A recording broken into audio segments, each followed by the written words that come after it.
ഇതൊരൊറ്റ ലോകമല്ല, 3 ലോകങ്ങളാണ്. സ്വർഗലോകം, ദേവതകളുടെ ഇടം. രണ്ടാമത് ധർത്തിലോക്, മനുഷ്യർ ഇവിടെയാണുള്ളത്. മൂന്നാമത് പാതാൾ ലോക്, ആർക്കും വേണ്ടാത്ത കുറച്ചധികം പേർ. സ്ട്രിക്ട്ലി 18+ കണ്ടന്റാണ്, അത്രമേൽ വയലൻസ് ഉണ്ട്. അനുഷ്ക ശർമ്മയുടെ പ്രൊഡക്ഷനിൽ ആമസോൺ പ്രൈമിൽ റിലീസായ 9 എപ്പിസോഡുകൾ മാത്രമുള്ള crime thriller mini web series. പതിഞ്ഞ കഥാഗതിയിൽ തുടങ്ങി മനസ്സിലൊരു തീ കൊളുത്തി വെക്കാൻ പാകത്തിന് പടർന്നു കയറുന്ന സീരീസ്.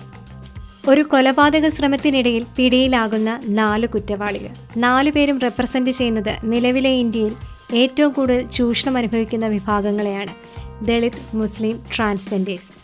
കേസന്വേഷണം ഹാത്തിറാം ചൗധരിയുടെ കയ്യിൽ കിട്ടുന്നതോടെ കഥയുടെ ട്രാക്ക് മാറുന്നു. ജേർണലിസത്തിൻ്റെ, പൊളിറ്റിക്സിൻ്റെ ഉള്ളുകളികൾ, ജാതി വ്യവസ്ഥ, ദുരഭിമാനക്കൊല, ബീഫ് വിഷയം തുടങ്ങി തൊട്ടാൽ പൊള്ളുന്ന കുറച്ചധികം കാര്യങ്ങൾ ക്രിമിനലുകളെ സൃഷ്ടിച്ചെടുത്ത ആവശ്യങ്ങൾക്ക് ശേഷം എൻകൗണ്ടർ ചെയ്ത് കളയുന്ന റിയൽ ലൈഫ് ബേസ്ഡ് ഇൻസിഡൻറ്റിൽ നിന്നാണ് പാതാൾ ലോക് ഒരുക്കിയിരിക്കുന്നത്.